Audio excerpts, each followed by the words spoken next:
Germany के नौसेना प्रमुख हाल ही में भारत की यात्रा पर आए थे। उन्होंने नई दिल्ली में रूस और यूक्रेन के बीच जारी तनाव पर टिप्पणी की, लेकिन उनको कहां पता था कि ये टिप्पणी उनकी सबसे बड़ी परेशानी बनने वाली है।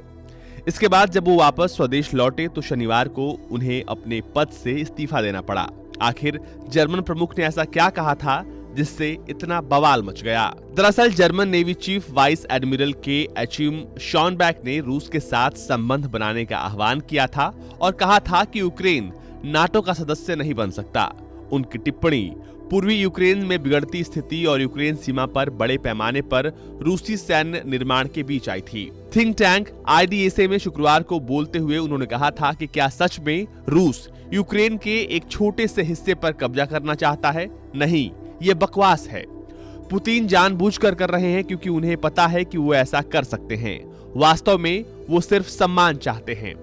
अपने इसी बयान के चलते शनिवार को उन्हें इस्तीफा देना पड़ गया। उन्होंने नई दिल्ली में अपने दिए बयान को गलती करार दिया है। लिहाजा जर्मन नौसैनिक के प्रमुख के आधिकारिक ट्विटर हैंडल के बायो में वर्तमान में खाली अपडेट कर दिया गया है और शॉनबैक की तस्वीर हटा दी गई है। जर्मन अखबार बिल्ड ने जर्मन रक्षा मंत्रालय के हवाले से कहा है कि कंटेंट और शब्दों के चयन के मामले में बयान किसी भी तरह से रक्षा मंत्रालय के अनुरूप नहीं था।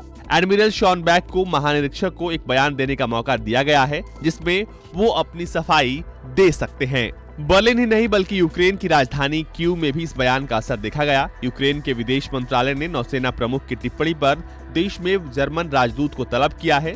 दिल्ली में भाषण देते हुए नौसेना प्रमुख ने समझाया कि चीन पर लगाम लगाने के लिए रूस के साथ अच्छे संबंधों की जरूरत क्यों है।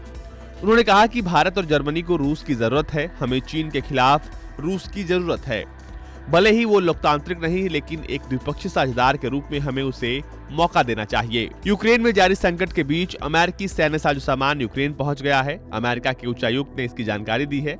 उच्चायुक्त ने जानकारी देते हुए बताया है कि $200 मिलियन की पहली रक्षा खेप यूक्रेन की मदद के लिए कीव पहुंच गई है। अमेरिकी विदेश मंत्री एंटनी ब्लिंकन ने इसी हफ्ते कीव और यूक्रेन के पश्चिमी सहयोगी देशों से भी मुलाकात की थी।